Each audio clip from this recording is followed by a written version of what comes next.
ఓం శాంతి. నేననేది ఏంటంటే కొన్ని సంవత్సరాల నుండి నేను ఒకటే డైలాగ్ చెప్తున్నాను ఎందుకంటే నేను స్వయంగా అనుభవం చేస్తూ వస్తున్నాను. నాకు దాంట్లో లాభం దొరికింది కాబట్టి పదే పదే అది అండర్లైన్ చేసి ప్రతి వాళ్ళకి ఏ టైం ఉన్నా లేకున్నా సరే ఒక్క నిమిషం అయితే టైం దొరుకుతుంది కదా, ఒకటే చెప్తున్నాను. నాలుకని కూడా కంట్రోల్ చేయకుండా మనం మాట్లాడుతుంటాం. రెండోది ఆలోచనలు కూడా చాలా ఇష్టం వచ్చినట్టుగా మాట్లాడుతూ మనకేం సంబంధం లేదు, అయినా సరే ఇష్టం వచ్చినట్టుగా మాట్లాడతాం. మనకు అసలు కొత్త నాలెడ్జ్ కూడా ఉండదు, అనుభవం కూడా ఉండదు, అయినా సరే నలుగురు ఉన్నాము అని అంటే 4 మాటలు మాట్లాడతాం.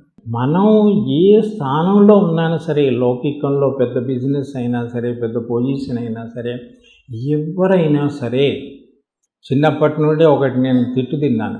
ఏంటో తెలుసా, నాకు అనిపిస్తుంది అనమాట, పెద్దవాడికి ఎప్పుడు పుట్టకూడదు, చిన్నవాళ్ళకినే పుట్టాలి. ఎందుకో తెలుసా? ఏం ఎగ్జాంపుల్ ఇస్తారో తెలుసు. నువ్వైతే పెద్దవాడి కదా, నీకు లేదా? వాడైతే చిన్నవాడు కదా, ఎప్పుడు చిన్నవాడైనా ఎప్పుడు పెద్ద వరుగుతాడు, నేను ఎప్పటి వరకు నాకు ఒక్కోసారి అనిపిస్తుంది అనమాట. అవి ఆ రోజుల్లో గుర్తొస్తాయి. అరే 2 సంవత్సరాల అమ్మాయో అబ్బాయో, 3 సంవత్సరాల 4 సంవత్సరాల అబ్బాయి ఉన్నాడు, వీళ్ళు దింపేస్తారేంది? అరే వాళ్ళు కూడా ప్రేమ ఇవ్వాలా వద్దా?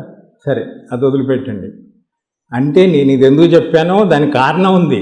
శివబాబా కూడా ఏమన్నాడు, వాళ్ళు ఒక తప్పు చేస్తే ఒకటే రెట్లు, అంతేనా?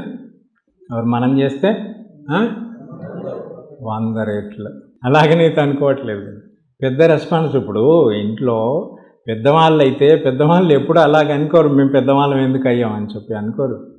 చిన్నవాళ్ళకి చాలా ప్రేమనిస్తారు, అన్నీ ప్రేమగా చెప్తారు, వాళ్ళకి ఇచ్చేటువంటి వ్యవస్థ ఇస్తారు. మరి అదే మాదిరిగా మనం అందరం కూడా ఈ ప్రపంచంలోనే చాలా పెద్ద గ్రేట్ ఆత్మలు. ఓం శాంతి.